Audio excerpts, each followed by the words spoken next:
New law, 3 नए कानूनों में क्या क्या? EFIR से ऑनलाइन फैसले और वीडियो कॉन्फ्रेंसिंग से ट्रायल तक की सुविधा। 1 जुलाई से देश में कानूनी प्रणाली में बड़ा बदलाव लागू हो गया। आज से 3 मुख्य आपराधिक कानून भारतीय दंड संहिता 1860, भारतीय साक्ष्य अधिनियम 1872 और दंड प्रक्रिया संहिता 1898 और 1973 लागू नहीं रहेंगे। इनकी जगह पर भारतीय न्याय संहिता 2023, भारतीय साक्ष्य अधिनियम 2023 और भारतीय नागरिक सुरक्षा संहिता 2023 लागू हो गए हैं। 3 नए कानूनों को पिछले साल दिसंबर में संसद में पारित किया गया था। अंग्रेजों के जमाने से चल रहे 3 मुख्य आपराधिक कानूनों की जगह अब नए कानून देश भर में प्रभावी हो गए। हमारी जिंदगी में बढ़ते तकनीकी के दखल को देखते हुए इन कानूनों में भी तकनीकी के अधिकतम इस्तेमाल पर जोर दिया गया है। ज्यादातर कानूनी प्रक्रियाओं को डिजिटलाइज करने का प्रावधान इन कानूनों में किया गया है। संसद में चर्चा के दौरान सरकार ने भी इन बातों का उल्लेख किया था। पहले जानते हैं कि 3 नए आपराधिक कानून क्या हैं। आज से लागू हुए 3 नए कानून भारतीय न्याय संहिता, भारतीय नागरिक सुरक्षा संहिता और भारतीय साक्ष्य अधिनियम हैं। ये कानून क्रमशः भारतीय दंड संहिता IPC, आपराधिक प्रक्रिया संहिता CRPC और पुराने भारतीय साक्ष्य अधिनियम की जगह ले चुके हैं।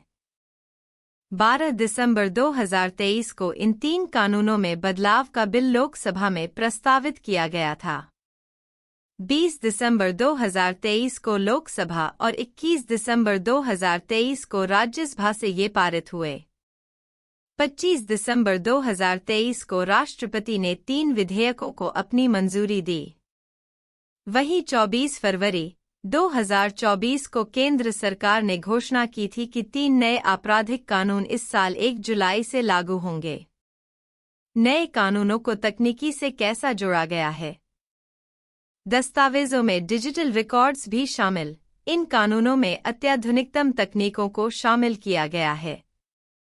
दस्तावेजों की परिभाषा का विस्तार कर इलेक्ट्रॉनिक या digital records, email, server logs, computer, smartphone, laptops, SMS, website, location साक्ष्य, डिवाइस पर उपलब्ध मेल और मैसेजेस को कानूनी वैधता दी गई है।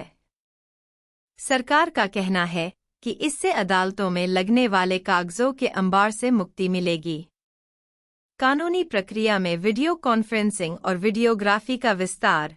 FIR से केस डायरी से चार्जशीट और चार्जशीट से जजमेंट तक की सारी प्रक्रिया को डिजिटलाइज करने का प्रावधान इस कानून में किया गया है। अभी सिर्फ आरोपी की पेशी वीडियो कॉन्फ्रेंसिंग से हो सकती है, लेकिन अब पूरा ट्रायल, क्रॉस क्वेश्चनिंग सहित वीडियो कॉन्फ्रेंसिंग से होगा। शिकायतकर्ता और गवाहों का परीक्षण, जांच पड़ताल और मुकदमे में साक्ष्यों की रिकॉर्डिंग और उच्च न्यायालय के मुकदमे और पूरी अपीलीय कार्यवाही भी अब डिजिटली संभव होगी। केंद्र सरकार के अनुसार नेशनल फॉरेंसिक साइंस यूनिवर्सिटी और इस विषय के देश भर के विद्वानों और तकनीकी एक्सपर्ट्स के साथ चर्चा कर इसे बनाया गया है।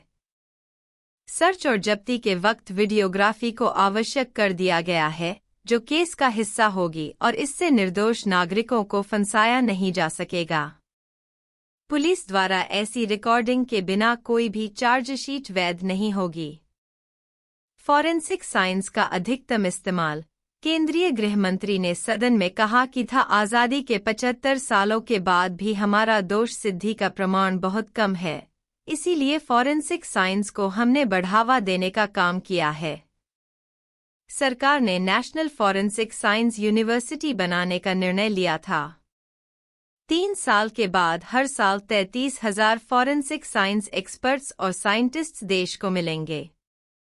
इस कानून में हमने लक्ष्य रखा है कि दोष सिद्धि के प्रमाण, कन्विक्शन रेशियो, को 90% से ऊपर लेकर जाना है। इसके लिए एक महत्वपूर्ण प्रावधान किया गया है कि 7 वर्ष या इससे अधिक सजा वाले अपराधों के क्राइम सीन पर फॉरेंसिक टीम का दौरा आवश्यक किया गया है। इसके माध्यम से पुलिस के पास एक वैज्ञानिक साक्ष्य होगा, जिसके बाद कोर्ट में दोषियों के बरी होने की संभावना बहुत कम हो जाएगी। मोबाइल एफएसएल की सुविधा। मोबाइल फॉरेंसिक वैन का भी अनुभव किया जा चुका है। दिल्ली में एक सफल प्रयोग किया गया है कि 7 वर्ष से अधिक सजा के प्रावधान वाले किसी भी अपराध के स्थल का एफएसएल टीम दौरा करती है। इसके लिए मोबाइल एफएसएल के कॉन्सेप्ट को लॉन्च किया गया है, जो कि एक सफल प्रयोग है, और हर जिले में 3 मोबाइल एफएसएल रहेंगी और अपराध स्थल पर जाएंगी। पहली बार एफआईआर का प्रावधान। नागरिकों की सुविधा सुनिश्चित करने के लिए पहली बार 0 एफआईआर की शुरुआत होगी। अपराध कहीं भी हुआ हो, उसे अपने थाना क्षेत्र के बाहर भी रजिस्टर किया जा सकेगा। अपराध रजिस्टर होने के 15 दिनों के अंदर संबंधित थाने को भेजना होगा। पहली बार एफआईआर का प्रावधान जोड़ा गया है। हर जिले और पुलिस थाने में एक ऐसा पुलिस अधिकारी नामित किया जाएगा जो गिरफ्तार किए गए व्यक्ति के परिवार को उसकी गिरफ्तारी के बारे में ऑनलाइन और व्यक्तिगत रूप से सूचना देगा। इस मामले में बयान की वीडियो रिकॉर्डिंग आवश्यक।